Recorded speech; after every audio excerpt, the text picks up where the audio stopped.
আমি আবার একটি নতুন মাইক্রোফোন কিনেছি। সেটাই তোমাদেরকে একটু দেখাই। ভালো মাইক্রোফোনটা জ্যাকটা আছে এখানে।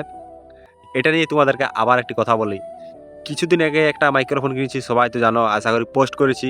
মাইক্রোফোনটার ব্যাপারে বলেওছি, মাইক্রোফোনটা খারাপ আসছিল। আমি এটাকে রিটার্ন করেছি। কিন্তু কালকে রিটার্নে দিবার দিনটা ছিল। রাত ১০টার সময় আমাকে কল করেছে, বলছে রিটার্ন মালটা দিয়ে যাও আসে। আমি ঠিক আছে গেছি।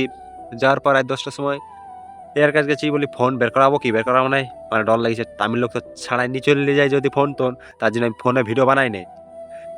তারপরে আমি গাইস রিটার্ন দেওয়ার পর আমাকে আবার একটি নতুন মাইক্রোফোন দিল খাপ। সেইটা বলে অত রাত হয়ে গেছে ওপেনিং করবো, সকালবেলা এসে ওপেনিং করে দেখছি হলো মাইক্রোফোন তো দিয়ে গেছে, এবার ঠুলিটা দিয়ে যায়নি। মানে ফ্লিপকার্ট কোম্পানি আমার সাথে এমন এমন করে গাদ্দারি করছে না, কি বলবো। এই প্রোডাক্টটা জন্য দিয়েছে মাইক্রোফোনটা, এটা সবই ঠিক আছে, ভয়েসটা ভালো দিচ্ছে, চেক করেছি। আশা করি এটা মোটামুটি ভয়েস দিচ্ছে, সেরকম ভালো দেয় নাই, তাও এটা ব্যবহার করা যাবে। আগে এটা তো কেমন ভয়েস, মানে ঝ্যাড় ঝ্যাড় ঝ্যাড় ঝ্যাড় করছিল। সেই জন্য ভিডিও, মানে আমার সাথে এমন এমন ফ্লিপকার্ট কোম্পানি করছে।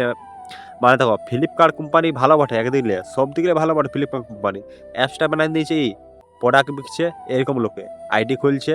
তোমার কাছে মোবাইল দোকান আছে, তুমি এই মালটা বিকতে চাও, তাহলে সে দিন দিচ্ছে, সে গাদ্দারি করছে। ফ্লিপকার্ট কোম্পানি ভালো বটে, কিন্তু এবার শাড়ি তোমার দোকান আছে একটা, শাড়ি বিকবে, শাড়ি এই শাড়ির ৫০০ টাকা দাম, তুমি একটা ২০০ টাকা শাড়ি দিয়ে দিলে, তাহলে গাদ্দারি করছে, দিচ্ছে মালটা সে।